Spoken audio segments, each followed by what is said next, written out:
அன்பு தெய்வ பிள்ளைகளுக்கு கர்த்தருடைய நாமத்தில் நல்வாழ்த்துக்கள். கர்த்தர் தாமே ஆசீர்வதிப்பராக. தேவன் உங்களோடு கூட இருப்பராக. சத்தியத்திற்கு அதிக முக்கியத்துவம் கொடுத்து சத்தியத்தை நீங்கள் பின்பற்றி வருவது, சத்தியத்தை ஆர்வமுடன் நீங்கள் கேட்டு வருவது, சத்தியத்தில் நடக்கும்படி நீங்கள் பிரயாசப்பட்டு வருவதை நான் அவையெல்லாம் கவனித்து வருவதனால் மிகுந்த சந்தோஷம். தொடர்ந்து உங்கள் மத்தியில் சத்தியத்தை பேசுவது எனக்கும் உற்சாகத்தையும் ஆர்வத்தையும் ஊட்டுகிறது. அதனுடைய காரணமாக தான் வருகின்றதான பிப்ரவரி மாதம் 22, 23 சாட்டர்டே சண்டே அப்படி நான் நினைக்கிறேன். ஸோ 22, 23 சாட்டர்டே அண்ட் சண்டே 2 நாட்கள் தேவனுடைய சமூகத்தில் இரவும் பகலுமாக நாம் தனித்திருந்து ஒரு அருமையான ஒரு விஷயத்தை பரிசீலித்து பார்த்து தேவனுடைய வெளிப்பாட்டை நிரம்பினவர்களாக பெற்றவர்களாக நம்ம வீட்டுக்கு திரும்பி போக இந்த 2 நாட்கள் நமக்கு நிச்சயமாக ஆசீர்வதிக்கப்படும் அப்படி நான் நினைக்கிறேன். கர்த்தர் தாமே உங்களை ஆசீர்வதிப்பராக. சத்தியத்தின் பெருவிழா 92வது சத்தியத்தின் பெருவிழா மெதுமெதுவாக நம்முடைய வாழ்க்கையில நடந்து மணிக்கணக்கில் சத்தியத்தை கேட்ட, உதாரணமாக 5 மணிக்கு நேரமாக கேள்விப்பட்ட சத்தியத்தின் ஒரு பகுதியெல்லாம் ஒரே பக்கம் சேர்க்கப்படுவதனால் 92வது சத்தியத்தின் பெருவிழாவை நாம் மணிக்கணக்கில் கேட்டு நாம் தேவனுடைய பிரசன்னத்திலையும் தேவனுடைய சத்தியத்திலையும் கலிகூர்ந்த விஷயம்தான் அதனுடைய விளைவாக 92வது சத்தியத்தின் பெருவிழா பிப்ரவரி மாதம் 2025 22ஆம் தேதி 23ஆம் தேதி கொள்ளைகள் பகுதியில் இருக்கிற ஜாட்டு சபையில், அதாவது நமது சபையில் அவை ஒழுங்கு செய்யப்பட்டிருக்கிறது. தயவு செய்து அற்புதமான இந்த தருணத்தை நழுவி விடாதிருங்க. இதை போன்றதான ஒரு தருணங்கள் மீண்டும் நமக்கு கிடைக்காது. சில நேரங்களில் நீங்க சொல்லலாம், பிரதர் நீங்க பேசிடுங்க, எனக்கு வர டைம் இல்லை, அதனால இருந்து நான் என்ன செய்கிறேன், நான் நிதானமாக அந்த செய்தியை கேட்டு நான் பெற்றுக்கொள்ளுகிறேன், நான் அந்த செய்தியை நிதானமாக கேட்டுக்கிறேன் அப்படி நீங்க சொல்லக்கூடும். மெய்தான். நேரடியாக ஒரு செய்தியை கேட்பதற்கும் திரையில ஒரு செய்தியை கேட்பதற்கும் நிறைய வித்தியாசங்கள் உண்டு. நேரடியாக நீங்கள் கேட்கும் போது அதனுடைய நிகழ்ச்சிகள், அதனுடைய நேரங்களில் நான் எப்படியெல்லாம் துவக்கிற ஒரு வார்த்தையை புரிந்து கொள்ளுமாறு எந்தெந்த வார்த்தையை நான் பேசியிருப்பேன் என்பதையெல்லாம் நம்ம ரெக்கார்ட் செய்ய முடியாது. ப்ரோக்ராம் ஆரம்பிக்கப்பட்ட போதுதான் ரெக்கார்ட் செய்து மெசேஜ் உங்க கையில கொடுக்க முடியும். இதே நீங்க நேரடியாக உட்கார்ந்து கேட்கும் போது நிறைய தகவல்களையும் புரிந்து கொள்ளுதலையும் அதிகமாக உள்வாங்கிக் கொள்ள முடியும். கர்த்தர் ஆசீர்வதிப்பராக. சோ இன்னும் உங்களுக்கு 20 நாட்கள் டைம் இருக்கிறபடினால் வேகமாக உங்களுக்குரிய புக்கிங் செய்துவிட்டு, அதாவது ட்ரெயினோ இல்லை பஸ்ஸோ நீங்கள் புக்கிங் செய்து கொண்டு அந்த இடத்துல நீங்கள் சாந்த மனதோடு கூட அற்புதமான ஒரு டாபிக்குங்க, மிக மிக அற்புதமான டாபிக். அதுதான் இந்த சத்தியத்தின் பெருவிழாவில் அது பொய்யா இல்ல மெய்யா என்கிற விஷயத்தை ஆராய்ந்து நாம் பார்க்க போறோம். பல நாட்களாக அநேக தேவ பிள்ளைங்க கேள்வி மேல் கேள்வி கேட்ட ஒரு விஷயம்தான் ஆதியாகமம் புஸ்தகத்தில் நாம் கவனிக்கத்தக்கதான விஷயமா இருக்கு. அதுதான் இந்த சத்தியத்தின் பெருவிழாவில் நாம் கவனிக்க போகிறோம். மட்டுமல்ல, நீங்க இந்த செய்தியை கவனிக்கும் போது உங்களுடைய டெலிகிராம்ல கீழவே நான் வால் போஸ்ட் ஒன்று அனுப்பியிருப்பேனே, அந்த வால் போஸ்ட்ல கூட்டம் நடைபெற இடம் மட்டுமல்ல டைமிங்ஸ் கூட போடப்பட்டிருக்கிறது. 3 வேளை அல்லவிட்ட 4 வேளை ஸ்நாக்ஸும் சேர்த்துக்கிட்டா 4 வேளை நமக்கு உணவோடு கூட சேர்ந்து இரவு உணவோடு கூட இந்த கூட்டம் முடிவடையும். அத்தோடு கூட ஞாயிற்றுக்கிழமை நமக்கு இந்த கூட்டம் முடிவடையும் போது நல்ல ஒரு விருந்தோடு கூட முடிவடையும். சரி, கர்த்தர் ஆசீர்வதிப்பாராக. சாட்டர்டே நமக்கு ஞானஸ்தானத்தின் ஆராதனை. யாரெல்லாம் தேவ பிள்ளைகள் ஒப்பு கொடுத்து சத்தியத்தின் பெருவிழாவில் ஞானஸ்தானம் பெற வேண்டும் என்று அவர்கள் காத்திருக்கிறார்களோ அவர்களுக்கு நாம சாட்டர்டே சாயந்தரமே ஞானஸ்தானத்தை கூட ஒழுங்கு செய்திருக்கிறோம். கர்த்தர் ஆசீர்வதிப்பராக. மிகுந்த உற்சாகத்தோடு கூட இந்த கூட்டத்தில் பங்கு பெறும்படியாக விரைந்து வாருங்கள். தேவன் உங்களோடு கூட இருப்பராக.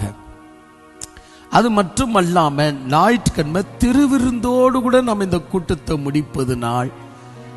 எங்களுடைய ஐக்கியத்தில் இருந்து கொஞ்சம் தூர இடத்துல இருக்கக்கூடிய தேவ பிள்ளைங்களுக்கு இது அருமையான ஒரு சந்தர்ப்பம். திருவிருந்தோடு கூட ஐக்கியம் கொள்ளுவது மேலும் நம்முடைய ஐக்கியத்தையும் அன்பையும் நம்முடைய புரிந்து கொள்ளுதலையும் அதிகப்படுத்தும் என்று நான் நினைக்கிறேன். அதனால இந்த திருவிருந்துக்கும் வந்து பங்கு பெறும்படியாக இந்த 92வது சத்தியத்தின் பெருவிழாவை பயன்படுத்தி கொள்ளுங்க. கர்த்தர் ஆசீர்வதிப்பராக. எனக்கு நிறைய வேலை இருக்குங்க, எனக்கு டைமே இல்லைங்க அப்படின்னு சொல்லிக்கிட்டே இருந்தா எல்லாமே நமக்கு டைம் இல்லதாங்க இந்த உலகத்துல. என் வீட்டில் கூட பிள்ளைகளுக்கு எக்ஸாம் இருக்கு.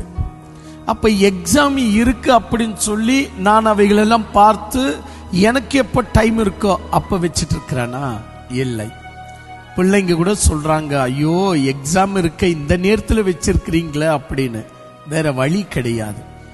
ஏன்னு சொன்னா நம்மோடு கூட ஐக்கியத்தில் நெருங்கி இருக்கிற ஒரு டிஸ்டன்ஸ்ல நெருங்கி இருக்கிறவர்கள் ஒரு பக்கம் என்றால், டிஸ்டன்ஸ்ல தூரம் இருந்தாலும் ஐக்கியத்தில் இருக்கக்கூடிய நிறைய தெய்வ பிள்ளைங்க அங்க வேற இடத்துக்கு போய் திருவிருந்துல பங்கு பெறாதபடி, செய்திகளை கேட்கப்படாதபடிக்கு, எந்த செய்தியிலும் சத்தியம் இல்லாததினால் அவர்களாம் வேறு பிரிந்து தனிமையாக இருப்பதனால் எவ்வளவோ நெருக்கத்தில் இருக்கிறார்கள். திருவிருந்து இல்லாமல் இருக்கிறார்கள். அவர்களுக்கெல்லாம் ஒரு சந்தர்ப்பத்தை மாதத்துக்கு ஒரு முறையோ 2 மாதத்துக்கு ஒரு முறையோ ஏற்படுத்தி கொடுக்கணும் என்ற காரணத்துக்காக சத்தியத்தின் பெருவிழாவை சரியான நேரத்துக்கு வைத்து கொண்டு போக நான் முயற்சி எடுக்கிறேன். ஏனவைதான் இடையில பிள்ளைகளுக்கு எக்ஸாம் வருதோ இல்ல உங்களுக்கு ப்ரமோஷன் கிடைக்கிறதோ இவையெல்லாம் நாம் பார்த்துட்டு வச்சிட்டு இருந்தா நிறைய நம்ம மிஸ்யூஸ் பண்ணிட்டே இருப்போம் காலங்களை. ஏனவைதான் காலம் குறுகினதாய் இருக்கிறபடினால், சுருகி போய் இருப்பதனால், காலத்தை நம்ம ஞானமா பிரயோஜனப்படுத்திக் கொள்ள வேண்டியதாய் இருப்பதனால் சத்தியத்தின் பெருவிழா அது நடைபெற வேண்டிய நேரத்தில் நடைபெறுவதுதான் நல்லது. நாம் தான் சத்தியத்தின் பெருவிழாவுக்கு ஒத்து போகணுமே ஒழிய இருப்பா அப்படியே வச்சிருப்பா அதுதான் எனக்கு ஒத்து போனோம் அப்படி நம்ம எதிர்பார்த்துட்டு இருந்தா செத்து நம்ம கல்லறைக்கு போற வரைக்கும் டைம் இல்லை என்கிற குரல் தான் நமக்கு வந்துட்டே இருக்கும்.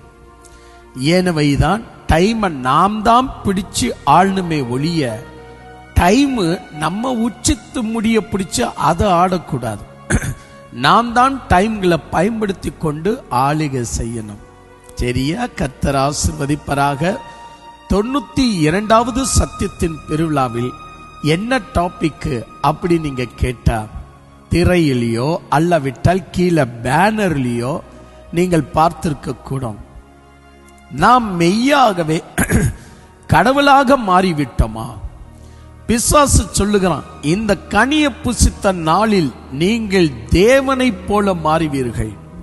அத அவன் சொன்னான். அதே 3ஆம் அதிகாரம் 2, 3, 4 வசனங்களை வாசிக்கும் போது அவன் சொல்லுகிற காரியத்தை பார்த்தால், இந்த கனியை புசித்த நாளில் நீங்கள் தேவர்களைப் போல மாறுவீர்கள். உண்மையிலேயே நாம் பல வருடங்களாக இந்த விஷயத்தை, ஏதேன் தோட்டத்தில் நடந்த விஷயத்தை பல வருடங்களாக பல்வேறு விஷயங்களை தியானம் பண்ணிட்டு வரோம். யாரு? நாமும் சொல்வதை விட இந்த உலகத்துல சத்தியத்தை நேசிக்கிறவர்கள் தியானித்து வருகிறார்கள். அப்போ நமக்கு எல்லாருக்குமே குறுக்க நிற்கக்கூடிய ஒரு விஷயம் என்னன்னு சொன்னா, லூசிபருடைய சம்பவம், நம்முடைய சம்பவம். லூசிபர் எப்படி வீழ்ச்சி அடைந்தான் என்று நம்ம கவனிக்கும் போது, நான் கடவுளை போல மாறணும், கடவுளுக்கு மேலாக நான் உயர்க்கப்படணும் என்று அவன் நினைச்சான். அதனால இருந்து அவன் வீழ்ச்சி அடைந்து அழகான தூதனாய் இருந்த அவன், அழகான வல்லமை படைத்தவனாக இருந்த அவன், தேவனுடைய சமூகத்தில் பரிசுத்தருடைய சமூகத்தில் இருந்த அவன் பிசாசாக மாற்றப்பட்டு பாதாளத்தில் தள்ளப்பட்டான். இப்படி நம்ம பிரசங்கத்தை கேட்டு கேட்டு இப்படி பழகிட்டோம்.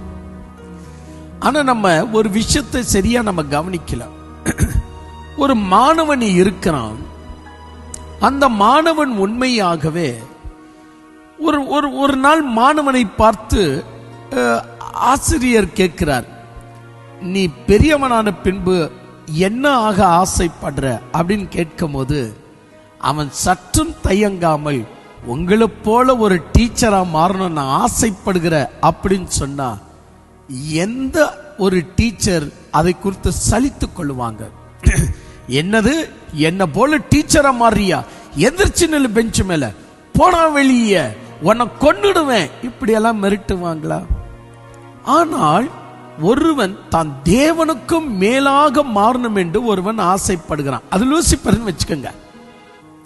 நான் தேவனுடைய பர்வதத்துக்கு மேலாக என்னை உயர்த்தி அங்க சிங்காசனம் போட்டு ஏதோ தன்னை தேவனாக மாற்றிக்கொள்ள வேண்டும் என்று ஆசைப்பட்டானே, அவன் ஆசைப்பட்டதுதான் பாவம் பாவம் பாவம் என்று நாம் பிரசங்கித்து வருகிறோம்.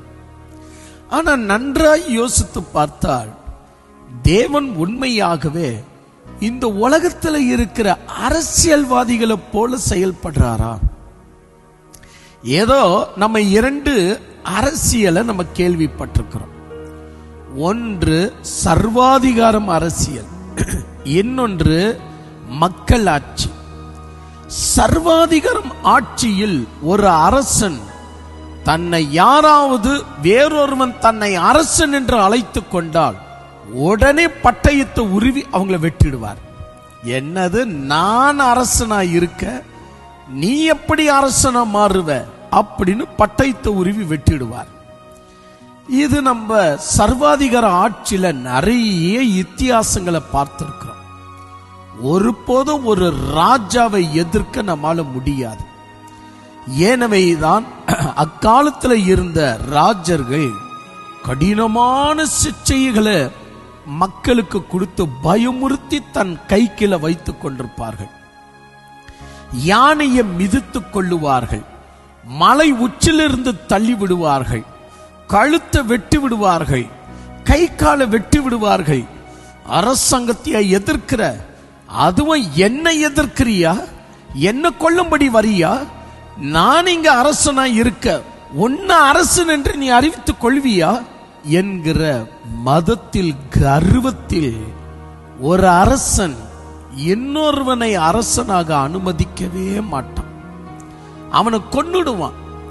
நான் மட்டும்தான் அரசனாக இருக்கணும், சாகிற வரைக்கும் நான் தான் அரசன் என்கிறது எல்லாம் மனிதனுடைய சிந்தனையில் இருக்கக்கூடிய இந்த நிகழ்வுகளை நம்ம பார்க்கிறோம்.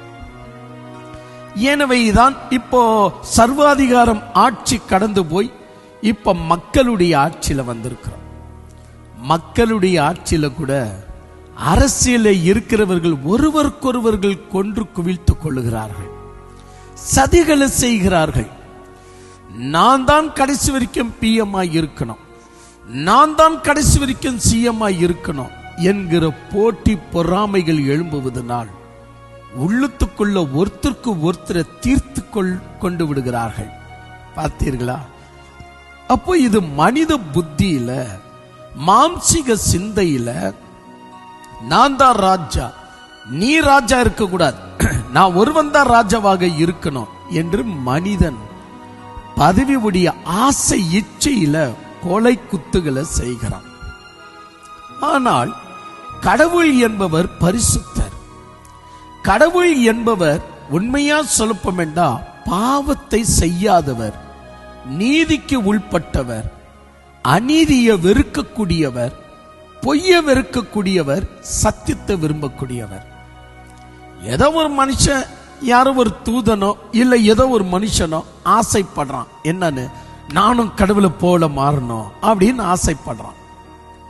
உடனே அந்த கடவுள் அவனை பிசாசா மாற்றி விட்டார் என்று நீங்கள் அப்படிதான் நினைச்சிட்டு இருப்பீங்கன்னு சொன்னா, அப்போ நீங்க பேசுகிற பிரசங்கத்திலேயே, நீங்க இதுவரையில் கேட்ட பிரசங்கத்திலேயே பிசாசு, அதாவது ஒரு நல்ல தூதன் தான் தேவனுக்கும் மேலாக பர்வதத்தை ஏறி சிங்காசனத்தை போட்டு உட்கார்ந்து நான் தேவனைப் போல மாறணும் என்று அவன் ஆசைப்பட்டு பிசாசா மாறிட்டான் என்று நீங்கள் ஒவ்வொரு முறை பிரசங்கிக்கும் போதெல்லாம், கடவுள் அநீதி உள்ளவர், கடவுள் பதவி ஆசை உள்ளவர், கடவுள் அதாவது செல்ஃபிஷ்னஸ் உள்ளவர் என்பதை உங்களை அறியாமலேயே கடவுளை தூஷிக்கிறவர்களாம் மாறுவீர்கள்.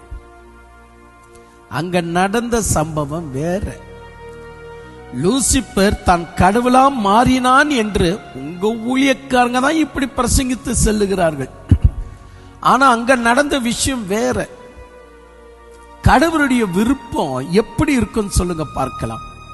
ஒரு உதாரணமாக, ஒரு அம்மா ரொம்ப வெசனமா இருந்தாங்க சர்ச்சில். ஏமா இப்படி இருக்கிறீங்க அப்படின்னா, அது விடுங்க, காலங்காலத்துக்கு ஒரு நல்ல விஷயம் நடந்தா நல்லா இருக்குமே, அதுதான் எனக்கு ரொம்ப யோசனையா இருக்கு அப்படின்னு ரொம்ப விசனமா இருந்தாங்க. சரி, சர்ச்சில் தான் அப்படி இருந்தாங்க. எப்படி ஒரு வகையில் அன்னைக்குரிய ப்ரோக்ராம் நடந்தது. கல்யாணத்தினுடைய சத்திரத்துக்கு சென்று அங்க எல்லாருமே குதூகலமாய் இருந்தாங்க. இந்த அம்மா ரொம்ப விசனமா இருந்தாங்க. ஏமா அப்படி இருக்கிறீங்க அப்படின்னு கேட்டா, சர்ச்சில் பேசின மாதிரியே பேசுறாங்க. காலங்காலத்துக்கு ஒரு நல்ல விஷயம் நடந்தா நான் ஏன் இப்படி இருக்க போறேன் அப்படின்னாங்க. அப்போதுதான் அவங்களுடைய விஷயம் நம்முடைய நினைவுக்கு வந்தது. என்ன அப்படின்னா, அவங்களுடைய மூத்த மகளுக்கு 38 வயசாகுது. எங்கெல்லாம் மாப்பிள்ளைய பார்த்தார்கள், ஒரு மாப்பிள்ளையும் செட் ஆகல. வயது 38. எனக்கோ வயசாயிட்டு இருக்கு. என் புள்ளைக்கு ஒரு நல்ல இடத்துல ஒரு நல்ல வாழ்க்கை கிடைச்சிச்சுன்னா அதை விட சந்தோஷம் எனக்கு எதுவுமே கிடையாது. அப்ப நான் நிம்மதியா கண்ணு முடிக்குவேன், அதாவது நான் மரணத்தை சந்திப்பேன் அப்படின்னு அந்த அம்மா கண் கலங்கி சொல்லிட்டு இருந்தாங்க. ஒரு தாயானவ தன்னுடைய மகள் கூட இந்த சமுதாயத்தில் ஒரு தாயாக மாறணும் அப்படின்னு ஒரு தாய் நினைக்கிறான். ஒரு தகப்பன் என்னுடைய பிள்ளை கூட வருங்காலத்துக்கு என்னை போல இந்த சமுதாயத்தில் நல்ல தகப்பனாக வரணும் அப்படின்னு ஒரு தகப்பன் ஒரு 20 வருஷம் விட்டு இன்னொரு தகப்பனை உருவாக்குறான். ஒரு தாய் 25 வருஷம் விட்டு இன்னொரு தாயை இந்த சமுதாயத்துக்கு உருவாக்கி கொடுக்கிறாங்க. அப்போ நமக்கே இந்த நல்ல புத்தி இருக்க, கடவுளுக்கு எப்படி தீமை புத்தி வரும்? யாரு நான் கடவுளா இருக்க, நீ கடவுளா இருக்க ஆசைப்படுறியா, நீ பிசாசா மாறு என்று இறைவன் சொன்னதாக நீங்கள் அப்படித்தான் படித்து அப்படித்தான் பழகிவிட்டீர்கள். ஆனா கடவுளுடைய வசனத்தை ஒவ்வொன்றையும் நீங்கள் கூர்ந்து கவனித்து பார்த்தால், நாம் தேவனுடைய சாயல்ல முதலாவது படைக்கப்பட்டது. தேவன் எதை விரும்புகிறார் என்ற விஷயம் வெளியே வருது. நாம் தேவனுடைய சாயல்ல படைக்கப்பட்டிருக்கிறோம். ஏன் தேவன் நம்ம ஏதோ ஒரு மிருகமாக, பறவையாக, பூச்சாக படைக்காம எடுத்த உடனே தேவன் தமது சாயலாக தமது ரூபத்தின்படி ஏன் இறைவன் நம்மளை படைச்சார்? கடவுளுக்கு கூட உண்மையிலேயே அவர் யார் கடவுளாக ஆசைப்படுகிறான் அவனை உடனே வெட்டி சாய்த்து விடணும், அவனை பிசாசாக மாற்றி விடணும் என்பதையெல்லாம் உங்க கற்பனையின் போதனை. ஆன வேதாகமத்தில் அப்படி கிடையாது. நாம் சரியாக ஒரு புரிந்து கொள்ளவில்லை என்று சொன்னால் டோட்டலியா நம்முடைய ஆவிக்குரிய விஷயம் துர்போதனைக்குள்ளவே சிக்கப்பட்டிருக்கும். அப்ப நாம் சத்தியத்தை அறிகின்ற அறிவுக்குள்ள செல்ல மிகவும் கஷ்டமாக இருக்கும். அப்படிதான் என் அன்பு தெய்வ பிள்ளைகளை, சில நேரங்களில் சில பிசினஸ்கள் கீழே விழுந்து விடுகிறது. ஏமா நீங்க தானே ஆப்பங்கடை வச்சிருந்தீங்க? ஆமாப்பா, ஆனா இன்னைக்கு அந்த ஆப்பங்கடம் மூடப்பட வேண்டியதாக நிலை ஏற்கப்பட்டுச்சு. ஏன் பாட்டியம்மா அப்படி ஆயிப்போச்சதோ?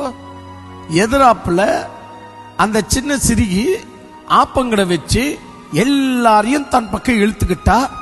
இந்த வயசான அம்மா கிட்ட யார் வர போற? யாருமே இல்ல.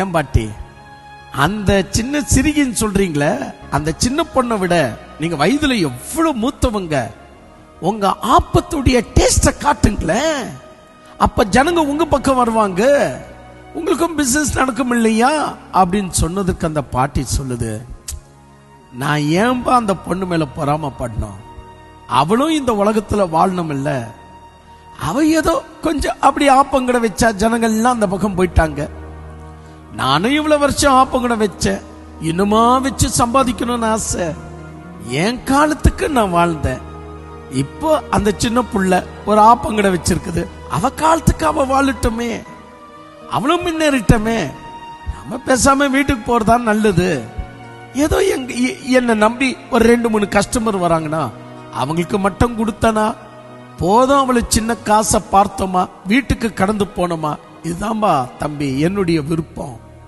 அப்படின்னு ஒரு வயசான பாட்டி தன்னை போலவே ஒரு ஆப்பங்கடம் வைத்த இன்னொரு சிறுக்கிய, இன்னொரு சிறு பெண்ணை மதிக்கத்தக்கதான ஒரு பாட்டியான குணம் இந்த பாட்டிக்குள்ள இருக்குன்னா, இத நம்ம தெய்வ சுபாவம் சொல்ல முடியுமா, இல்ல பிசாசின் சுபாவம் சொல்ல முடியுமா? தெய்வ சுபாவம் தானே. அப்போ கடவுள் எப்படிங்க லூசிப்பரை எதிர்ப்பார்? எப்படி எதிர்ப்பார்? நீங்க அவசரப்பட்டு இந்த ஊழியக்காரங்க பிரசங்கிக்கிறத கேட்டு மனசுல வாங்கிக்கிட்டீங்க.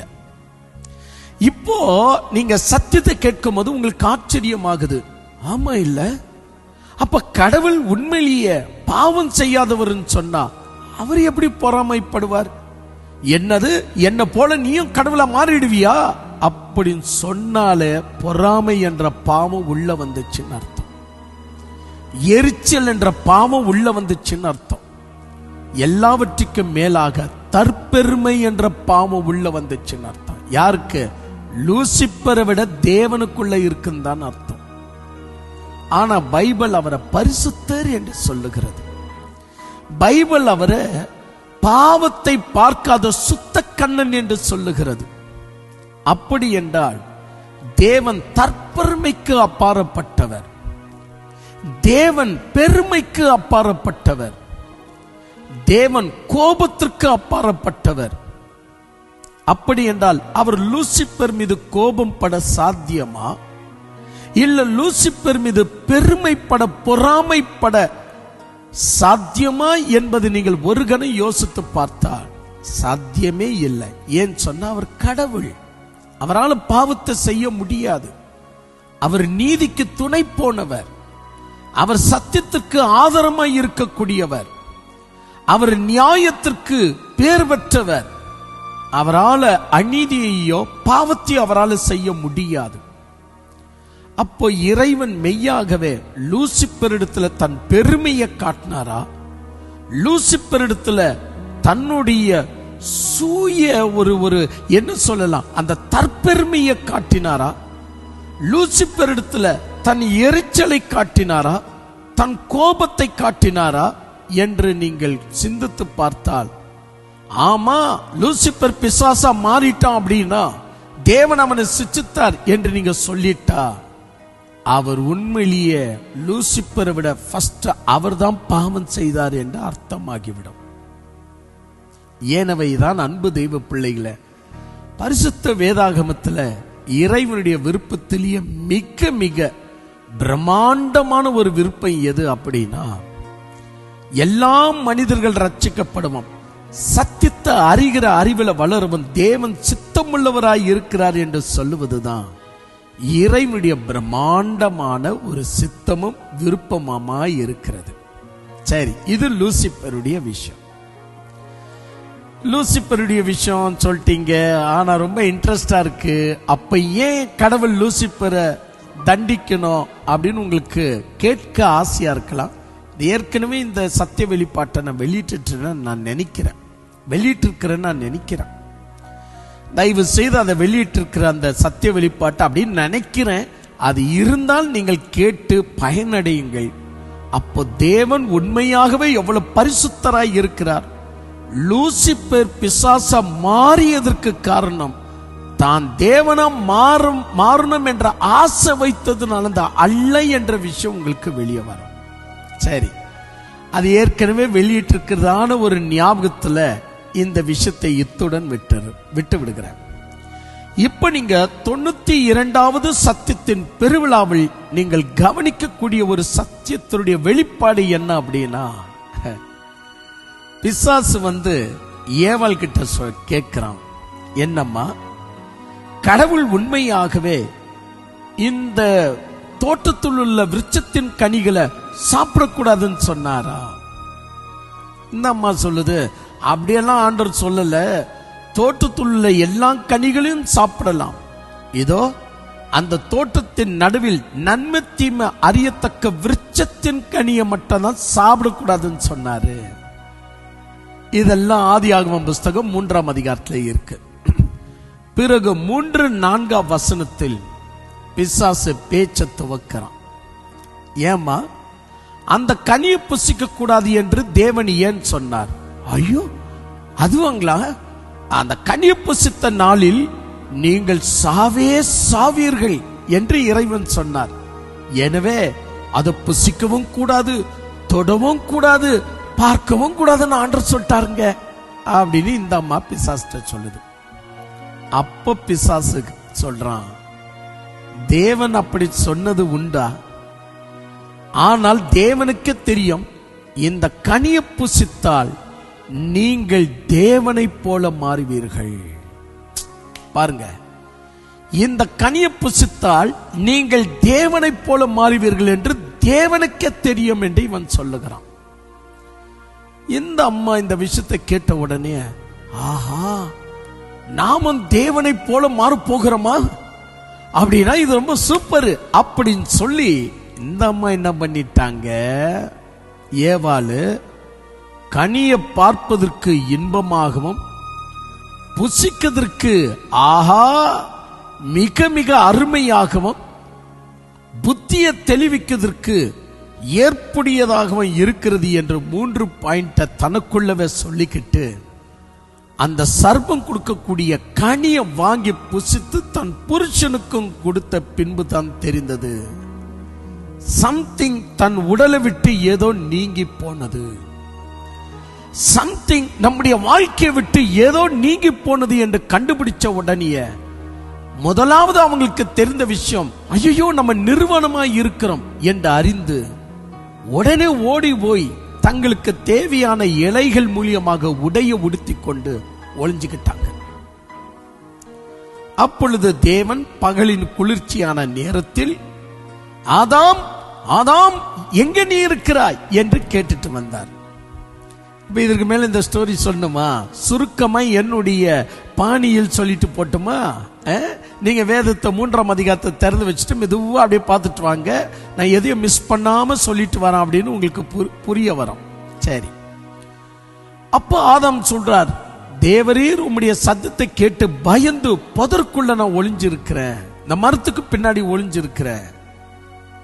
பாருங்க, அவன் பாவம் செய்ததாக ஆதாம் ஒத்துக்கொள்ளுகிறான். இருவரும் தேவனுடைய சமூகத்துக்கு முன்பதாக குற்றவாளிகளை போல நிற்கிறார்கள். தேவனை போல மாறுவீர்கள் என்று பிசாசு சொன்னதை கேட்டு மோசமாயிட்டமே, இப்ப தேவனையே விட்டு வெளியேறி கொண்டிருக்கிறோமே. இங்க பாருங்க, நல்லா இந்த வார்த்தையை கவனிக்கணும். பிசாசு சொன்னான், நீங்கள் இந்த கனியை புசித்த நாளில் தேவரை போல மாறுவீர்கள் என்று சொன்னாம பேச்சை கேட்டு புசித்த உடனே இப்போ தேவனையே விட்டு வெளியேற வேண்டியதாக, ஏதன் தோட்டத்தையும் விட்டு வெளியேற வேண்டியதாக நிலை ஏற்கப்பட்டுச்சு. அப்படின்னு இவங்க குற்றவாளிகளாக தேவனுக்கு முன்னாடி நியாய தீர்ப்புக்காக தலை வணங்கி நிற்கிறாங்க. தேவன் அதற்கு பிறகு புருஷனை செப்பரேட்டா சபிக்கிறார். அவனுக்கு என்னெல்லாம் தண்டனை என்று சொல்லி விடுகிறார். அதற்கு பிறகு ஏவாளுக்கு என்னெல்லாம் தண்டனை என்று சொல்லி விடுகிறார். சர்ப்பத்திற்கு என்னெல்லாம் தண்டனை என்று சொல்லி விடுகிறார். பின்பு வெளியே போங்கள் என்று இறைவன் ஏதன் தோட்டத்திலிருந்து வெளியே அனுப்பும் போது இரக்கம் பட்டவராய் தோல் உடைய ஒன்று கொடுத்து வெளியே அனுப்பி விடுகிறார். இது உங்களுக்கு தெரிஞ்ச விஷயம். இப்ப 3ஆம் அதிகாரம் உங்க முன்னாடியே இருப்பதனால் என் வார்த்தைகளை கேட்டுக்கிட்டே நீங்க ஒரு கண்ணில் அப்படியே பார்த்துட்டு வருவீங்க. நானும் சரியா பேசியிருப்பேன், நீங்களும் சரியா பார்த்திருப்பீங்க. இப்போ என்ன நடந்தது என்பதை தெளிவா புரிஞ்சுக்கங்க. சர்பத்துடைய பேச்சை கேட்டு ஆதாம் ஏவாள் நன்மை தீமை அறியத்தக்க கனியை புசித்தாங்க. தாங்களும் தேவனை போல மாறுவோம் என்று சொல்லி மாறினார்களா? இல்ல. மேலும் பாவிகளாக மாறினார்கள். வானத்துக்கு ஏறினார்களா? இல்ல. பாதாளத்துக்கு இறங்கக்கூடிய சிச்சையை பெற்றார்கள். ஏதன் தோட்டத்திலிருந்து வெளியேற்றப்பட்டார்கள். அப்போ அவங்களுக்கு புரிந்து விட்டது, சர்வத்துக்கிட்ட நம்ம தப்பா வந்துட்டு கேள்விப்பட்டுட்டோம். சரி, இதெல்லாம் போட்டங்க. இப்ப 3ஆம் அதிகாரம் 22ஆம் வசனம் தான் மிக மிக தேவையான ஒரு வசனம். இந்த 3ஆம் அதிகாரம் 22ஆம் வசனத்தில் ஆண்டவர் சொல்றாரு, இப்ப மனுஷன் நன்மை தீமை அறியத்தக்க நம்மில் ஒருவனாக மாறிவிட்டான். நன்மை தீமை அறியத்தக்க நம்மில் ஒருவனாக மாறிவிட்டான். அங்க பிசாசு சொல்றான், இந்த கனியை புசித்த நாளில் நீங்கள் தேவனை போல மாறுவீங்கன்னு. இங்க ஆண்டவர் சொல்றார், ஆமா, இவன் நம்மை போல மாறிட்டான். அப்படின்னா பிசாசு சொன்னது பொய்யா இல்ல நிஜமா? பிசாசு சொன்னது பொய்யா அல்லது நிஜமா? நீங்கள் கடவுளை போல மாறுவீர்கள் என்று சொன்னா, அதேதான் 22ஆம் வசனத்துல கடவுள் சொல்றாரு, ஆமா, இப்பொழுது மனிதன் நம்மை போல மாறிட்டான். அப்போ மெய்யாகவே மனிதன் கடவுளாக மாறிவிட்டானா? அதை பொறுத்து கொள்ள முடியாம கடவுள் தன்னுடைய தற்பெருமையிலையும் தன்னுடைய இச்சையிலையும், எவனுமே தேவனா இருக்க கூடாது, நான் மட்டும்தான் தேவனாய் இருப்பேன் அப்படின்னு இந்த ராஜாக்கள் அரசியல்களை போல பிசினஸ்காரர்களை போல இறைவன் மெய்யாகவே தனது வல்லமையை கொண்டு மனிதனை சரப்பிடிச்சிட்டாரா? அவனை சிச்சித்துட்டாரா? இல்ல ஆண்டவர் தன் ஆத்திரத்தை தீர்த்து கொண்டாரா? இல்ல பிசாசு சொன்னது போல் இவன் தேவனா மாறிட்டானா? ஏன்னா தேவனுடைய வாயில இந்த ஸ்டேட்மெண்ட் வருது, இவன் இந்த மனிதர்கள் இப்பொழுது நம்மில் ஒருவராக மாறிவிட்டார்கள். இந்த மனிதர்கள் இப்பொழுது நம்மில் ஒருவராக மாறிவிட்டார்கள். அப்ப பிசாசு சொன்னது போல் மனிதன் கடவுளா மாறிட்டானா? இல்ல கடவுள் சொல்லுவதை போல மனிதன் கடவுளா மாறிட்டானா? இடையில என்னதான் நடந்தது? இப்போ நம்ம இதே மாதிரி மத்திய எழுதிய சுவிசேஷம் 2ஆம் அதிகாரத்தில் ஒரு சம்பவத்தை நம்ம சந்திக்கிறோம். கிழக்கிலிருந்து வந்த சாஸ்திரிகள் சொல்லுகிறார்கள், யூதனுக்கு பிறந்த அரசனை நாங்கள் வணங்க வந்திருக்கிறோம் அப்படின்னு. என்னது, யூதனுக்கு பிறந்த அரசனா? அந்த ஜாதியா? அந்த ஜாதியை எனக்கு அடிமைப்பட்டு கிடக்கிறது. எங்களுடைய வம்சம் என்ன, எங்களுடைய பணத்துடைய ஒரு செல்வாக்கு என்ன? யூதருக்குள்ள ஒரு அரசனா? அப்ப நம்ம சிங்காசனத்துக்கு ஒரு வேட்டுத்தான் என்று நினைக்கிற அப்படின்னு ஏரோது ராஜா மனசுக்குள்ளவே யோசித்து கிழக்கிலிருந்து வந்த சாஸ்திரிகளை நன்றாய் விசாரணை செய்கிறான். யூதர்களுக்குள்ள அரசன் பிறப்பானா? ஆமா என்று உர்ஜித்தப்படுத்தப்படுகிறது. அப்படியா இந்த வேலை? சரி, அப்படின்னா நம்ம கை வேலை காட்ட வேண்டியதுதான் என்று ஏரோது அரசன் தனக்குள்ளவே முடிவு செய்து கொண்டு சாஸ்திரிகளிடத்துல அன்பாய் பேசி பிள்ளைய பார்த்து வணங்கிட்டு வாங்க, வந்து எனக்கும் விஷயம் சொல்லுங்க, நானும் அந்த பிள்ளைய வணங்கணும், வர்ஷிப் பண்ணணும், ஏனாது வருங்காலத்துக்கு ராஜா என்று சொல்லி ஏரோது ராஜா சாஸ்திரிகளை அனுப்பி கொடுக்க, சாஸ்திரிகளும் பிள்ளைய கண்டு வணங்கி, ஐயோ இது நம்முடைய ராஜா, யூதர்களுக்கு பிறந்த ராஜா தான், உலகத்துக்கே ராஜா, அங்க என்னமோ நடக்குது. அவர்களும் வணங்கி அன்று இரவு ஓய்வெடுக்க தூங்கி கொண்டிருக்க அவருடைய கனவில் தேவதூதன் தோன்றி, வந்த வழியா நீங்கள் திரும்பி போகாம வேறு வழியா உங்க ஊருக்கு போயிடுங்க என்று அவங்களை எச்சரிக்கைப்படுத்த, அவங்களும் பயந்து ஏதோ விஷயம் நடந்திருக்குதுன்னு கொஞ்சம் புரிஞ்சுக்கிட்டு வந்த வழியா ஏரோது அரசுகிட்ட போகாம வேறு வழியா தங்க ஊருக்கு போயிடுறாங்க. அப்பொழுது ஏரோது தான் சாஸ்திரிகளால் வஞ்சிக்கப்பட்டதை கண்டு, ஐயோ அந்த குழந்தை மிஸ் ஆகி போச்ச, எனக்கு அடுத்தாப்புல அதுவா அரச இல்ல, அது என்ன தள்ளிவிட்டு அரசனை மாற முடியுமா, நானும் பார்த்துறேன் என்று சொல்லி தன் வீரர்களை கூப்பிட்டு 2 வயசுக்கு உள்பட்ட எல்லா ஆண் பிள்ளைகளையும் தலையை வெட்டிடுங்க, சீவி போடுங்க என்று கட்டளையிடுகிறான். எல்லா இடத்திலையும் நம்ம அப்படிதான் பார்க்கிறோம். மாமியார் மருமகளுக்குள்ள கொஞ்சம் சண்டைங்க. இப்ப கீ யார்கிட்ட போகுது? இந்த வீட்டுடைய அதிகாரம் வந்த மருமகள் இடத்துலயா, இல்ல இவ்வளவு வருஷமா நான் இந்த வீட்டுல இருக்கிறேனே ஏங்கிட்டயா என்ற போட்டிகள் அங்க எழும்ப ஆரம்பிக்குது. அப்போ தன் மேல இருக்கிற ஒரு கௌரவம் போயிட்டு இருக்குதுன்னு நினைக்கும் போது மாமியார் மருமகளையே தீர்த்து கட்ட முயற்சிக்கிறார். மருமகளும், நான் யாரு, காலேஜ்லயே நான் எப்படி இருந்தவன், எனக்கும் இந்த வீட்டுல சம அதிகாரம் வர வரைக்கும் நானும் விடுவேனா என்று மாமியாரை தீர்த்து கட்டுற மருமகள்ங்க. ஒரு பிசினஸ்காரன் இன்னொரு பிசினஸ்காரன், ஒரு அரசியல் இன்னொரு அரசியல், ஒரு ராஜா இன்னொரு ராஜா, ஒரு அதிகாரி இன்னொரு அதிகாரி, இதெல்லாம் பாவத்துல இருக்கிற நமக்கு சர்வ சாதாரணம். இதே பாவம் கடவுளுக்குள்ளவும் நம்ம திணித்து வேடிக்கை பார்க்கிறோம். ஆண்டவர் ஏன் மனிதனை சிச்சித்தார்? மனிதன் தன் தேவனை போல மாறணும்னு ஆசைப்பட்டான், அதனால தான் சிச்சித்தார் என்று சொல்லி தேவனுக்கு உண்மையாகவே அசிங்கம் என்ற வண்ணத்தை பூசி இத்தனை 1000 ஆண்டுகளாக பிரசங்கம் பண்ணிட்டு இருக்கிறோம். லூசிபர் ஏன் பிசாசா மாறினா? ஏன்னா அவன் தன்னை தேவனை மாற்றிக்கொள்ளும்படி ஆசைப்பட்டான், அதனாலதான் ஆண்டவர் அவனை பிசாசா மாத்திட்டார். நீ சொல்லும் போதெல்லாம் கடவுளும் ஒரு பாவிதான் என்று உன்னை அறியாமலேயே பிரசங்கித்து வர. கடவுள்கிட்டயும் எரிச்சல் இருக்கு, பொறாமை இருக்கு, பாமை இருக்கு, அரசியல் மோகம் இருக்கு, ஆட்சி என்ற இச்சை இருக்குன்னு உன்னை அறியாமலேயே பிரசங்கிக்கிற. ஆனா கடவுள் உண்மையிலேயே லூசிபரை சிச்சித்தது கடவுளாக மாற ஆசைப்பட்டான் என்ற காரணம் அதுதான் என்று பைபிள்ல எங்கேயாவது ஒரு வசனம் மாதிரி இருக்கா? இல்லங்க. அதே போல மனிதனை இறைவன் சிச்சிக்க காரணமே அவன் நன்மை தீமை அறியத்தக்க கனியை புசித்து அவனும் தேவனை போல மாற ஆசைப்பட்டான். அதனாலதான் அவனை சிச்சித்து பாவியா மாத்திட்ட. மட்டுமல்ல, அவனுடைய வயசு குறைச்சிட்ட, அவன் சாகக்கூடியவன், கடைசியில் அவனை நரகத்துக்கு போடுற. இப்படியெல்லாம் ஒரு கடவுள் இருப்பார்னா, கடவுளை விட கொடுமைக்காரன் இந்த உலகத்துல வேறொருத்தரே கிடையாது.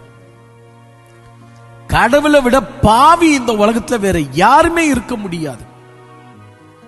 நீங்க அதாவது உங்க ஊழியக்காரன் பிரசங்கிக்கிற மாதிரி பார்த்தால், ஏனவைதான் அநேக பேர்கள் விடை தெரியாமல் கடவுள் மேல குதிக்கிறார்கள். கடவுள் ஏன் இவ்வளவு கோபம் படுறார்?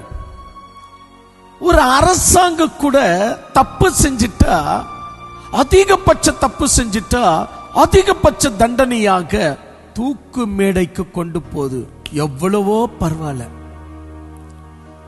எவ்வளவு நேரம்? ஒரு 3 நிமிஷமா? நாக்கெல்லாம் வெளியே வந்து தொண்டை அடிச்சுக்கிட்டு ஒரு 3 நிமிஷமா? நோ, ஒரே ஒரு நிமிஷத்துக்குள்ள துடியா அங்க வழியே இல்ல. ஆனா ஆக்சுவலி வழியே இல்ல. அந்த தூக்க கயிறுல கொஞ்சம் அப்படி துடிக்கிறதுக்குள்ள மூச்சு கட்டி செத்து போயிடுறோம். இது ஒரு அரசாங்கம் கொடுக்கிற சிச்சை. ஆனால் கடவுள் ஒரு மனிதனை நித்தியமாய் நரகத்துல போட்டு வேக வைக்கிறார்னா, அப்ப கடவுள் நீதியில பிரியம் படுறவரா இல்ல கொடுமையில் பிரியம் படக்கூடியவரா? ஏதோ ஒரு கொடுமையானவன் கைய கட்டி இன்னொருத்தருக்கு கொடுமை செய்யப்படுகிறது கண்டு ரசிக்கிறான் என்று சொன்னால் அவன் கொடுமைக்காரன். ஆனால் இங்க கடவுள் என்னையா எதிர்க்கிற, நீ கடவுளை மாறிடுவியா, நானும் பார்த்துறேன் என்று சொல்லி இறைவன் நித்தியமாய் ஒரு மனிதனை நரகத்தில் போட்டு அவனை வரட்டி வரட்டி எடுப்பார்னா, நம்ம அரசாங்கத்தை விட கடவுள் தான் கொடுமைக்காரன் என்று உங்க ஊழியக்காரங்க பிரசங்கிச்சிட்டாங்க. எனவேதான் நரகத்துடைய அர்த்தம் தெரியாமல் வாழ்ந்து கொண்டிருக்கிறீர்கள். நரகம் என்று நீங்கள் பிரசங்கிக்கும் போதெல்லாம் கடவுள் கொடுமைக்காரன் என்று தான் நீங்கள் உங்கள் அறியாமலேயே சொல்லிவிடுகிறீர்கள். இப்போ இந்த 92வது சத்தியத்தின் பெருவிழாவில் முக்கியமான பாயிண்ட் என்ன அப்படின்னா, மனிதன் கடவுளா மாறினானா, பிசாசு சொல்ற மாதிரி கடவுளா மாறினானா, இல்ல தேவன் 22ஆம் வசனத்தில் சொல்ற மாதிரி நம்மில் ஒருவனாக இவன் மாறிவிட்டான் என்று தேவன் சொன்னது போல மனிதன் கடவுளா மாறிட்டானா என்று சொன்னால் நீங்கள் என்ன சொல்வீங்க? இல்ல பிரதர், அதான் அவன் தான் செத்துட்டானே, மனித குலமே செத்துன்னு கிடக்குது, மனித குலத்துக்கு எங்க பிரதர் சக்தி, இதோ மனித குலம் எல்லாம் பாவியா மாறி ஒருத்தருக்கு ஒருத்தர் வெட்டிக்கிறோம், நம்ம எங்க பிரதர் கடவுளா மாறணும் அப்படின்னு நீங்க சொல்றீங்க. ஆனா விஷயம் என்னதென்று தெளிவாய் உள்ள போய் பார்த்தால், மனிதர்கள் இன்றைக்கு கூட பல மதங்கள்ல இந்து மதம் இன்றைக்கும் நம்பிக்கொண்டிருக்கிறது, நாம் கடவுளாக மாற முடியும், நாம் கடவுளாக மாற முடியும், கடினமான தபம் செய்வதனால் நாம் கடவுளா மாற முடியும். கடினமான தபம். அது மட்டுமல்லாமல் யாராவது செத்துட்டா கூட நம்முடைய நாட்டில் வந்துட்டு செத்துட்டவனை எப்பொழுதுமே கடவுளுக்கு சமமா நம்ம வச்சிடறோம், கடவுளுக்கு சமமா வைக்கிறோம். யாரு? செத்துட்டவனை. அப்ப எங்கேயாவது செத்துட்டவனை கடவுளுக்கு சமமாய் அவனை நம்ம மரியாதை கொடுத்து வணங்கும் போது தப்புன்னு நம்முடைய மனசுல என்னைக்காவது படுதா? செத்துட்டான்பா, இப்ப அவன் மாம்சத்துல இல்ல, கடவுளை போல அவன் மாறிட்டான் அப்படின்னு சொல்றமே. அப்போ உண்மையிலேயே ஒரு அவருடைய சுற்றிப்பு, கடவுளுடைய சுற்றிப்பு, கடவுளாம் மாறுவதில் கடவுளுக்கு பிடிக்காதா? உண்மையிலேயே கடவுளுக்கு பிடிக்காதா? கடவுளுடைய சுற்றிப்பு கடவுளாம் மாறுற விஷயத்துல கடவுளுக்கு பிடிக்காதா? ஏன் புள்ள நாளைக்கு அந்த புள்ளையும் என்னை போல தகப்பனாக என்னை போல தாயாக மாறுவது எனக்கு பிடிக்காதா?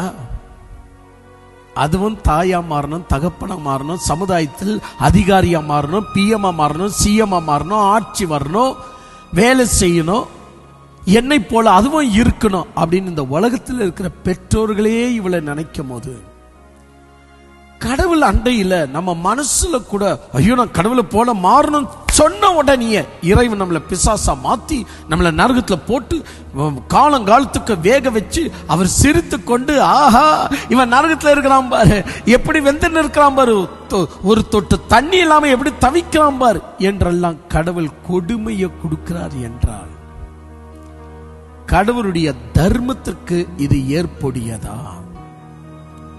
கடவுளுடைய தர்மத்துக்கு இது ஏற்புடையதா என்று நான் கேட்கிறேன். உங்களால பதில் சொல்ல முடியாது. ஆனால் நீங்கள் தொடர்ந்து சொல்வீர்கள், ஆமா நரகம் என்பது உண்டு, என்ன பண்ண முடியும், நீ கீழ்ப்படிஞ்சா நீ பரலோகத்துக்கு வர, நீ தான் கீழ்ப்படுகிறது இல்லையே, அதனாலதான் நீ நரகத்துக்கு போற அப்படின்னு திரும்பவும் நீங்கள் வாதாடுவீர்கள் என்றால் கடவுள் ஒருபோதும் லூசிபரை சிச்சித்ததற்கு காரணமே அவன் கடவுளா மாறணும் என்று ஆசைப்பட்டதனால் சிச்சித்தார் என்று நீங்க நினைத்தால் சத்தியத்தை நீங்க சரியா கவனிக்கல என்ற அர்த்தம்.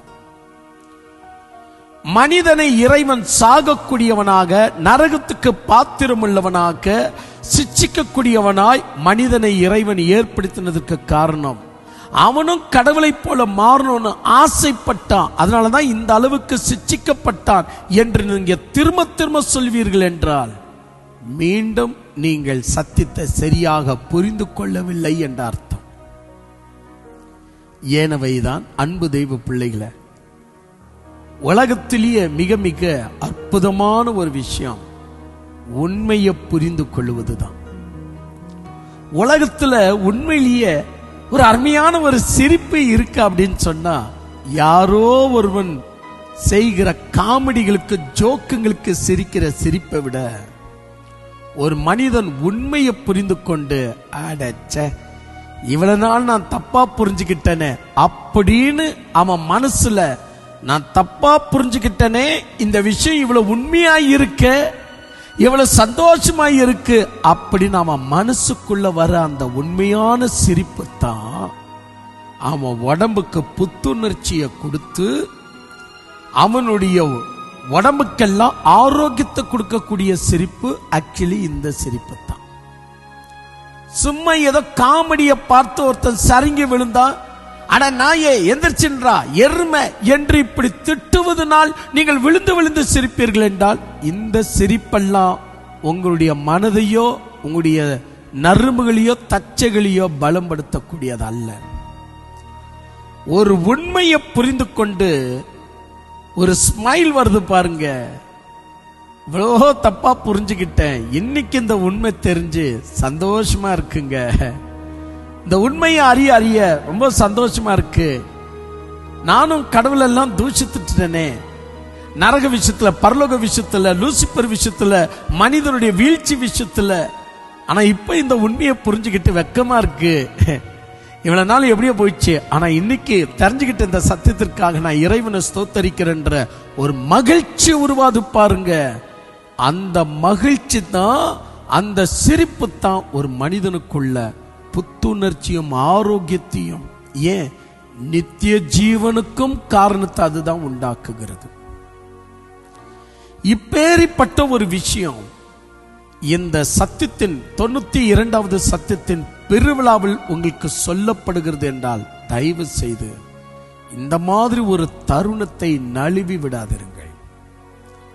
உடனே இதை கேட்டுக்கொண்டிருக்கும் போதே உடனே நீங்கள் புறப்படுவதற்காக ஆபீஸ்க்கு போன் பண்ணி சில ரூல்ஸுங்க, சின்ன விஷயம் அவ்வளவுதான், பெரிய விஷயம் இல்லை, சின்ன சின்ன விஷயம் இருக்கு, அந்த ரொம்ப விஷயம் கூட இல்லை, ஒரே ஒரு விஷயம்தான், சில விஷயம் என்னன்னு என்று கேள்விப்பட்டுட்டு உடனே புறப்படுங்கள். இந்த மாம்பெரிய சத்தியத்தின் பெருவிழா சனிக்கிழமை காலையில ஆரம்பிக்கப்படும். சனிக்கிழமை காலையில ஆரம்பிக்கப்படும். காலை நேரம் ஆரம்பிக்கப்பட்டு அத்துடன் நைட்டு 9 மணிக்கு தான் முடிவடையும். பிறகு நீங்க மறுபடியும் சண்டை நீங்க காலையிலே எந்திரிச்சு ஆண்டவரை தொழுது கொண்டு இந்த செய்தி நிறைவை கேட்டு நீங்கள் வீட்டுக்கு திரும்பி போக எப்படியோ மத்தியான செக்ஷன் இது முடிஞ்சிடும்.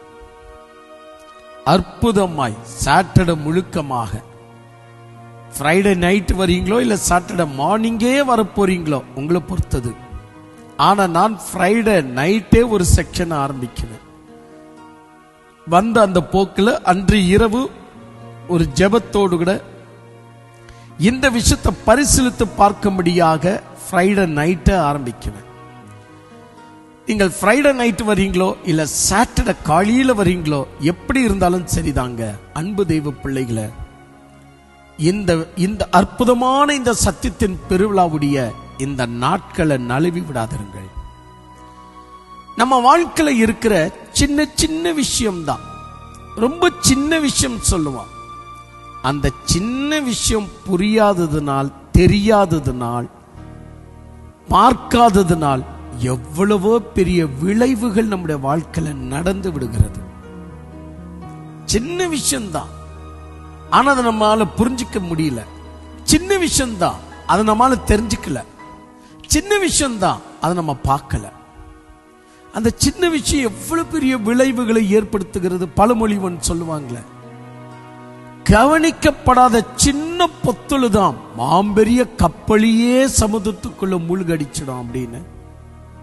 அந்த மாதிரி தான் இந்த விஷயம் எல்லாம் பார்ப்பதற்கு, அடவிடுங்க, ஆதியாகமம் புஸ்தகத்தை எத்தனை முறை நான் பிரசங்கம் கேட்டிருக்கிறேன், எவ்வளவு ஊழியக்காரங்க பிரசங்கித்திருப்பாங்க, நம்ம எப்படி பாவியா மாறணும் அப்படின்னு. இந்த ஏதேன் தோட்டத்துடைய இந்த ஆதியாகமம் புஸ்தகம் 3ஆம் அதிகாரத்துல இருந்து எத்தனை பேர் பிரசங்கித்திருப்பாங்க. இதெல்லாம் ஒரு பெரிய விஷயமா? இதெல்லாம் எத்தனை முறை நாங்க கேள்விப்பட்டிருக்கிறோம். லூசிபர் கீழே விழுந்து வீழ்ச்சி அடைந்ததுக்கு காரணமே தன்னை தேவனை போல மாற்றிக்கணும்னு ஆசைப்பட்டான். இப்படி உங்களுக்கு நீங்களே உங்களுக்குள்ளவே முடிவு பண்ணிக்கிட்டு உட்கார்ந்துட்டே இருப்பீங்கன்னா அங்கேயே இருப்பீங்க. கொஞ்சம் தயவு செய்து எந்திரிச்சு தேறினவர்களுக்குள்ள சத்தியத்தை நீங்கள் ஆராய்ந்து பாருங்கள். தேறினவர்களுக்குள்ள சத்தியத்தை கேட்கும்படி முயற்சி எடுங்கள். சத்தியத்தையும் அறிவீர்கள், சத்தியம்தான் உங்களை விடுதலையாக்கும். நீங்க சத்தியத்தை அறியாதபடி சத்தியத்தை நிராகரித்தவர்களாய் பக்திக்கு மட்டும் இடம் கொடுப்பீர்கள் என்றால் பக்தி ஒருபோதும் நம்மளை ரட்சிக்காது. பக்தி என்பது வேறங்க, சத்தியம் என்பது வேற. பக்திக்குள்ள வரும்போதெல்லாம் கண்ணை மூடிக்கொள்ள அது உதவி செய்யும். பக்தி எப்பொழுதுமே கண்ணை மூட செய்யும். அதனாலதான் பக்திக்குள்ள இருக்கக்கூடிய நம்பிக்கை எல்லாம் கண்மூடித்தனமான நம்பிக்கை என்று சொல்லுவாங்க. ஏன்னா பக்தி கண்ணை மூடிடுது. அது கண்ணை மூடிக்கிட்டே செய்வதனால் மூட நம்பிக்கை, கண்மூடித்தனமான நம்பிக்கைகள் பக்தனுக்கு வர நேரிடும். ஆனா சத்தியத்தை கேட்கிறவனுக்கு அப்படி அல்ல. ஏன்னா சத்தியம் கேட்கணும் என்றால், சத்தியம் பார்க்கணும் என்றால் அவன் கண்ணை திறந்தே தீரணும். சத்தியம் வரும்போது கண்ணை மூடாது, கண்ணை திறக்க செய்யும். பக்தியின் வரும்போது கண்ணை திறக்க செய்யாது, கண்ணை மூட செய்யும். சோ நீங்க ஒரு விஷயத்தில் குருடனாய் இருக்க விரும்புகிறீர்களா, இல்ல நீங்கள் மெய்யாகவே பார்வை உள்ளவர்களா விரும்புகிறீர்களா என்பது உங்களை பொறுத்தது. அப்போஸ்தலனாகிய பவுல் புதிய ஏற்பாட்டில் ஒரு வார்த்தை சொல்லுகிறார். அதை நீதிமொழிகள் புஸ்தகத்திலும் சொல்லப்பட்டிருக்கிறது. இருளை பார்க்கிலும் ஒளி எவ்வளவு உத்தமமோ, பாருங்க, இருளை பார்க்கிலும் ஒளி எவ்வளவு உத்தமமோ, மடத்தனத்தை பார்க்கிலும் மதிஹீனத்தை பார்க்கிலும் ஞானம் அவ்வளவு உத்தமம். எப்படி சொல்றார் பாருங்க, எப்படி இருக்கு பாருங்க. இருள் என்பது அது உத்தமம் அல்ல. ஒளி என்பது இருளை பார்க்கிலும் எவ்வளவு உத்தமமோ, மதிஹீனத்தை பார்க்கிலும் ஞானம் கூட அவ்வளவு உத்தமம். அப்ப நம்ம எல்லாருமே ஞானம், இந்த ஞானம் என்று சொன்னாலே புத்திசாலித்தனம், இந்த புத்திசாலித்தனம் என்று சொன்னாலே விவேகம், இந்த விவேகம் என்று சொல்லிட்டாலே இதுதான் சத்தியம். அப்போ இந்த சத்தியம் மட்டும்தான் ஞானத்திற்குரியது, சத்தியம் மட்டும்தான் புத்திசாலித்தனத்துக்குரியது, சத்தியம் மட்டும்தான் விவேகத்துக்குரியது. இப்பேரிப்பட்ட சத்தியத்துல என்ன இருக்கு நீங்க தெரிஞ்சுக்க போகும்போதுதான் ஆண்டவரே சொல்றார், அப்பதான் நீ விடுதலையாக்கப்படுவாய். ஏதாவது சொல்லுங்க பார்க்கலாம் நீங்களே. யோவான் 8:32 சத்தியத்தையும் அறிவீர்கள், சத்தியம்தான் உங்களை விடுதலையாக்கும். அது ஆண்டவர் பகிரங்கமாக சொன்னார். ஒரு மனிதன் பக்தியால பெறுகிற விடுதலையை விட, ஒரு மனிதன் அற்புதத்தால் பெறுகிற விடுதலையை விட, ஒரு மனிதன் சத்தியத்தால் பெறுகிற விடுதலை தான் மிக மிக வலிமை நிறைந்ததாக இருக்கும். அன்று ஒரு நாள் ஒரு பணக்காரன் இருந்தான். அவனுடைய ஜெபத்தினுடைய வல்லமை அவன் கை கால்களுக்கு மிகுந்த விடுதலையை கொடுத்தது. ஆரோக்கியம் உள்ளவனாக இருந்தான். கறி மீன் அப்படி அவனுடைய விருந்துகள் டைலி நடைபெற பெற்றது. ஏன்? அவன் ஜெபித்து ஜெபித்து வல்லமையை பெற்றவனாக இருந்தான். அது மட்டும் அல்ல, நியாயப்பிரமாணத்தின்படி 10 கற்பனையை கடைபிடிக்கிறதுனால் அவனுடைய வாழ்க்கை எல்லாம் ஆசீர்வாதம், பெரிய ஆசீர்வாதம்.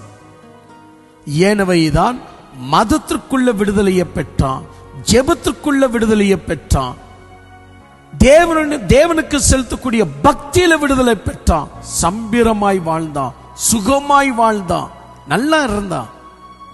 ஆனால் அவனுடைய மேஜையின் கீழே லாசரு என்னப்பட்ட ஒரு புண்ணு நிறைந்தவனாய், உடம்பெல்லாம் நோய் நிறைந்தவனா, பக்தியால எந்த விடுதலையும் அவன் அடைய முடியல. மதத்தால் வருகிற எந்த விடுதலையும் லாசருவால் அடைய முடியல. தன்னுடைய ஜெபத்தால் எந்த விடுதலையும் லாசருவால் அடைய முடியல. வாழ்க்கை முழுவதுமாக பிச்சை எடுக்கிற நிலைதான், வாழ்க்கை முழுவதுமாக தீராத நோய்தான், வாழ்க்கை முழுவதுமாக தீராத சோதனைகள் தான். ஆனால் எது வலிமை நிறைந்தது? லாசருக்குள்ள சத்தியம் இருந்தது. பணக்காரனுக்குள்ள சத்தியம் இல்லை. பணக்காரனுக்குள்ள மத வைராக்கியம் இருந்துச்சு, லாசருக்குள்ள சத்தியத்தின் வைராக்கியம் இருந்துச்சு. பணக்காரனுக்குள்ள பக்தி வைராக்கியம் இருந்துச்சு, லாசருக்குள்ள சத்தியம் என்ற ஞானத்தின் வைராக்கியம் இருந்துச்சு. பணக்காரன் மிகுந்த ஆசீர்வாதமாய் இருந்தான், லாசரு ஆசீர்வாதம் இல்லாம பிச்சை எடுக்கிற நிலையில வாழ்ந்தான். ஆனால் இந்த உலகத்தின் வாழ்க்கை பர்மனண்டா இல்ல. ரொம்ப சீக்கிரமா ரெண்டு பேருடைய வாழ்க்கையும் முடிந்து போனது. லாசரும் மரித்தான், பணக்காரனும் மரித்தான். பணக்காரனை கொண்டு போய் பாதாளத்தில் விட்டார்கள் தேவதூதர்கள். லாசருவையும் கொண்டு போய் ஆபிரகாமுடைய மடியில சாய்த்தார்கள் என்று வேதம் சொல்லுகிறது. இப்போ நித்தியமாய் லாசரு எங்க இருக்கிறான் என்று கேட்டால், சத்தியம் அவனை சேர்க்க வேண்டிய இடத்துல சேர்த்தது. இப்ப லாசரு எங்க இருக்க, பணக்காரன் எங்க இருக்கிறான் என்று கேட்டால், பக்தி அவனை சேர்க்க வேண்டிய இடத்துல சேர்த்து விட்டது. மத வைராக்கியம் அவனை சேர்க்க வேண்டிய இடத்துல சேர்த்து விட்டது. நான் மீண்டும் சொல்றேன், இந்த உலகத்துல ரொம்ப சுலபமான விஷயம் எது அப்படின்னா பக்தியில நடக்கிறது. மதத்துல பாஸ்டர், பூஜாரி, மோலி சாபு என்று சொல்லக்கூடிய அவங்களுடைய வழியில நடக்கிறது ரொம்ப ஈஸி.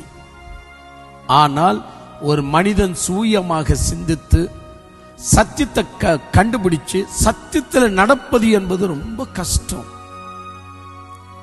ஆனால் அதை கஷ்டம் என்று நினைத்தால் இந்த குறுகிய வாழ்க்கையில நிச்சயமாக பெரும் வாய்ப்பு தரக்கூடிய நித்தியத்தை நம்ம இழந்துருவோம். இந்த குறுகிய வாழ்க்கையில பரவாயில்ல, கஷ்டப்பட்டாலும் நிந்திக்கப்பட்டாலும் பரவாயில்ல, பட் சத்தியத்தை தான் நான் தொடர்வேன் என்ற ஒரு நல்ல முயற்சி எடுக்குவோம் சொன்னா நித்தியம் நமக்கு ஆசீர்வாதமாக அமையும். பல்வேறு நான் உதாரணங்கள் எல்லாம் கொடுத்திருக்கிறேன். நரகம் என்பது எப்படிப்பட்டது? நரகத்தை இறைவன் அப்படிதான் வச்சிருப்பாரா? இந்த உலகத்தில் இருக்கிற கவர்மெண்ட் கூட அதிகபட்ச தப்பு செய்தவனுக்கு தூக்கு தண்டனை கொடுத்து ஒரு 2 நிமிஷத்துக்குள்ள அவன் கதையை முடிச்சிருது. பரவாயில்லையே, இந்த மாதிரி கடவுள் நம்மளுக்கு தூக்கு தண்டனையாவது கொடுத்திருக்கிறாரா? இல்ல, நித்தியமாய் தண்ணியே இல்லாதபடி நெருப்புல வேகிற மாதிரி. அப்ப கடவுள் கொடுமைக்காரன் என்று தானே தெரிகிறது. வேதத்தை லேசா வாசித்தால் அப்படிதான் வரும், அப்படிதான் தெரியும். யாராவது கேள்வி கேட்டால் பதில் கொடுக்க முடியாம, அதெல்லாம் ஆண்டவர்கிட்டே தெரிஞ்சுக்கப்பா, ஆனா நரகத்துல தப்பிச்சுக்கணும்னா ஆண்டவராகிய இயேசு கிறிஸ்து விசுவாசி, இப்படி சொல்லி மழுப்புவதனால் உண்மை நமக்கு தெரிந்து விட்டது என்ற அர்த்தம் அல்ல. நாம் கிறிஸ்துவை பின்பற்றுவது கூட பெரும் நேரங்களில் அது பக்தியால் இருக்கமே ஒழிய அது சத்தியத்தால் இருக்காது. அதனாலதான் பக்தியால் கிறிஸ்துவை பின்பற்றுவர்களை இறைவன் சொன்னார், என்ன நோக்கி கர்த்தாவே கர்த்தாவே என்று கூப்பிடுகிறவன் பரலோக ராஜ்யத்தில் பிரவேசிக்க மாட்டான், மாறாக நான் சொன்னவைகளை அவன் கேட்கணும். அதாவது என்ன அர்த்தம்? சத்தியத்தை கேட்கணும், சத்தியத்தை பின்பற்றணும், சத்தியம் என்ன சொல்லுது அப்படின்னு அவன் செவி சாய்க்கணும். அதுதான் அவனை பரலோகத்துக்கு சேர்க்கமே ஒழிய என்னை பார்த்து கர்த்தாவே கர்த்தாவே என்று கூப்பிடுகிறது உங்களை பரலோகத்தில் சேர்க்காது. அப்படின்னா என்ன அர்த்தம்? கடவுள் மீது பக்தி வைக்கிறது என்னைக்குமே கடவுள் அண்டையில சேர்க்காது. கடவுளுடைய வார்த்தை தான் நம்மை கடவுள் அண்டையில சேர்க்கும், நம்மை அவர் அண்டையில் கொண்டு போகும், நம்மை தெளிவுள்ளவனாக மாற்றும், ஞானம் உள்ளவனாக மாற்றும், மட்டுமல்ல விடுதலையும் கொடுக்கும். மறக்காதீங்க, பிப்ரவரி 22, 23 சாட்டர்டே அண்ட் சண்டே அற்புதமான இந்த தேவ வெளிப்பாட்டு ஆதியாகமம் புஸ்தகம் 3:22 வெளிப்பாட்டை கேட்க மறக்காதீங்க. திருவிருந்து வேற இருக்கு, அதனால வாங்க, ஒருவருக்கொருவராக சந்திக்கலாம். அன்போடு கூட நம்ம அந்த இடத்தில் ஐக்கியத்தோடு கூட தேவனுடைய சமூகத்தில் இந்த அருமையான இந்த சத்திய வெளிப்பாட்டை பெற்றவர்களா தேவனை மகிமைப்படுத்துவான். தேவன் பரிசுத்தர் என்று வாயில சொல்லக்கூடாது, உண்மையாகவே சத்தியத்தின் வாயிலா சொன்னோம் தேவன் பரிசுத்தர் என்று. அது நிரூபிக்கணும் தேவன் பரிசுத்தர் என்று. சந்திக்கலாமா? கர்த்தர் ஆசீர்வதிப்பாராக. இந்த கூட்டத்திற்காக ஊக்கமா ஜெபம் பண்ணுங்க. ஊக்கத்தோடு கூட ஜெபித்து ஜெபத்தோடு கூட ஆயத்தம் பட்டு கடந்து வர மறவாதிருங்கள். எழுந்திருப்போமா? நம் யாவரும் சிரங்களை தாழ்த்திக் கொள்வோமா? ஆண்டவரே, கூட்டத்துக்கு போகும்படி என்னை பலப்படுத்தும் ஆண்டவரே என்று கேளுங்க. நிச்சயம் ஆண்டவர் வழிய வாசலை திறக்க பண்ணுவார். ஆமென்.